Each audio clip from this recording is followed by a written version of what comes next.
मला हे काही करायचं नव्हतं, पण एका ठिकाणी मी एक गोष्ट वाचली होती की एक सच्चा भक्त देवाला हमेशा सांगायचा की मी तुझा सच्चा भक्त आहे, माझ्यावर संकट आलं तू माझ्यासोबत राहायचं. देवाने सांगितलं राहील.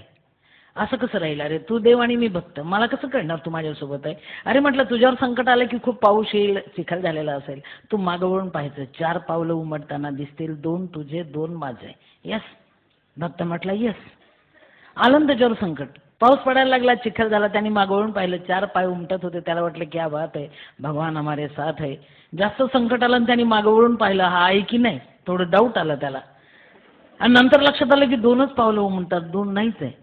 राग आला, अरे तुला कोणी देव केलं रे, तू देव आहेस की दगड आहे रे? भांडायला गेला. देवाने सांगितलं का रे? अरे म्हटलं 2च पाय होते आणि त्यावेळेस तू नव्हता माझ्यासोबत, मला तेव्हा तुझी गरज होती. वेडा आहेस का?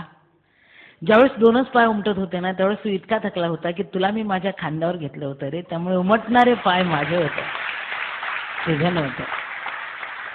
सिंधुताई सपकाळ काय करू शकते रे बाबा? काय करू शकत नाही. करता करविता कोई और है.